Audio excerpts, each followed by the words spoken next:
I'd like to thank everybody for joining me today. Today, I want to talk about planning. We talk about planning, we talk about estate planning, financial planning, all sorts of planning. And it's really, if you take a step back, we need to plan in a way that we're planning for today and tomorrow, whether that's part of our estate, our business, our finances, whatever that is. We want to take a broad view and make sure we're planning in a way that takes care of you today, whatever those needs are, and into the future. As you start looking at your planning, it's got to start with you. When we're looking at planning, if we're not focused on you, we're missing the boat there.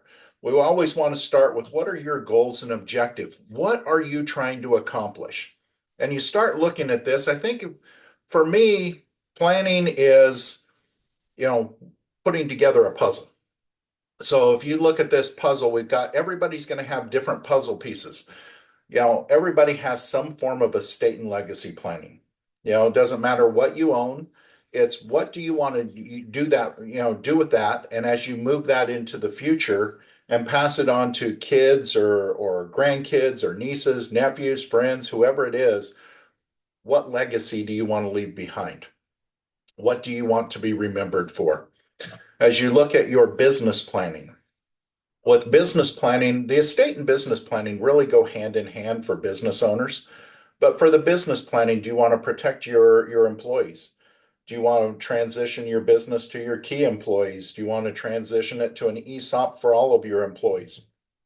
Do you want to sell it to a bigger competitor? Whatever that is, as you're planning for your business, you've got to take into account everything now and everything into the future until you want to transition that business away. Then we always focus, everybody's focused on their retirement, but I also want to include in there that retirement and long-term care planning. As that puzzle piece is brought into play, are you doing enough to prepare for the future? And as you get to your retirement stage, do you understand how to spend that down? I see a lot of people that will, they'll, be tight on their money, be very frugal, and that's how they live planning for retirement. Then they get to retirement and they forget that they need to start spending that down. Or a lot of times I'll see advisors that'll just, start, well, you might live a long time, so you better be careful how you spend it down. And now you're not living the lifestyle you want. So we want to talk about that in our planning. Finally, it's what if. We always have to have a what if bucket. That what if things change? What if something is not the way we planned? What if, the economy has a hiccup? Whether our health has a hiccup? Whatever it is, that what if account has to be there, has to be accounted for so that you always have things to take care of you. Finally, the last puzzle piece and the key puzzle piece in this is you. So if we're not planning for you, your spouse, your family in the right way, yeah, we can have the right puzzle pieces, but they're not tied together in the right order. So it all comes back to you, your goals. What do you want to achieve? And if we don't understand that, we need to take time to understand what you want to do because every plan is different. Every plan is different because you are not in that plan. And so we want to make sure we do that. When I come back and start into planning, I like to take this a little bit different approach. Everybody will focus on, their estate plan, their financial plan. I want to look at this as buckets of resources. So as you start looking at your resources, start categorizing these out so that we understand how they're going to be accounted for the right way. So if I start looking at this, you're going to have the first bucket is what are you going to need to take care of yourself today? Whether that's you, take care of your kids, grandkids, spouse, business, whatever it is, we need to make sure that bucket gets filled first. We can't put off that bucket if it's not full. Once we know that that bucket is full, then we can start putting in bucket number two, and these are the resources that are going to take care of you through retirement. And we want to make sure that that bucket is filled up, as much of that bucket as you need.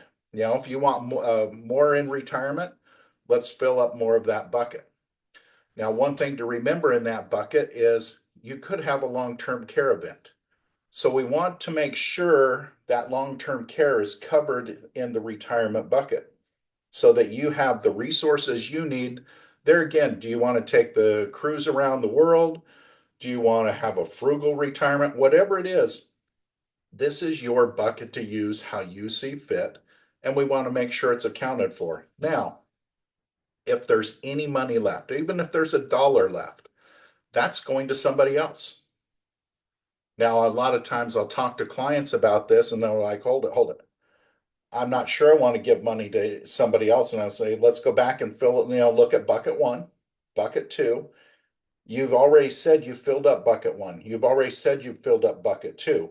Now there's excess money that you didn't allocate. It is going to go to somebody else because you didn't need it. You didn't allocate it for a need that you have. Now that's going to go to somebody else. How do you want that to go? Who do you want it to go to? Is it to family? And if so, how do you want that legacy to your family set up? Do you want to encourage or discourage, different habits? If you want your kids, grandkids, great grandkids, whoever it is, going to college, well, let's account for that. Let's put something in place so that it encourages them to get additional education. If you want to help them get a home or start a business, or do you want that money going to charity? Now, it's not an either or, it can be all of the above. You just have to identify this extra money. Where do you want it to go? How do you want it to be used? Because there again, it's your money. And if we need to reallocate some of that money back into bucket one and two, let's do it. This is never set in stone until you say it's set in stone. And so we're always updating this to make sure your plan is consistent for where you're at that time in life. When we get into the planning, now that we've identified what you have and where it needs to be used, let's pull out our toolbox. And out of this toolbox, we're going to have a lot of different tools that we can use. Now we can jump into the different tools, but what I'd like to do is let's have a plan first. It's like building a house. You don't start out building the house by going down to Home Depot, grabbing a hammer, some nails, some 2x4s, and start putting them together. No, you put an architectural design behind it. You put your ideas on a piece of paper. And now that architectural design is what you use or what you have your contractor and subcontractors do to build your dream home. Well, when they start building, then they get into the toolbox. So in the planning toolbox, we have lots of tools. And I think a lot of clients get stuck, with do I need a will or a trust? Well, let's take a step back and put that plan together. You might need a will, you might need a trust, you might need multiple trusts. You might need some form of long-term care. You may need life insurance. If you've got your business, might want to have golden handcuffs, a buy-sell agreement. All of these different strategies on the page are just tools in the toolbox. Now we may pull out one tool to take care of your needs. We might pull out 20 tools to satisfy the plan that you've put in place to take care of you. There again, don't get caught up in what they are. You get caught up in what what you want to have happen. And as professionals, our goal is to make sure your goals happen. So once we do all that, we get everything figured out. But now here's the big question. When should you start planning? Well, you should start today. If you've already started your planning, then review it today. Review it and make sure it's doing what it should. Don't just, go get your, estate plan. Go get that binder from the attorney and stick it in a drawer and never look at it again. Don't go buy life insurance. Don't buy your investment accounts, your retirement accounts, and stick them in a drawer because we want to make sure this works. Not, hope is not a plan. And a lot of people hope they have things planned. That's not the right way to do it. We want to start planning. We want to do it. And once you're in that process, we want to continue to review. So I appreciate everybody getting on today. If you have questions, feel free to reach out and we'll talk again next week. Thank you.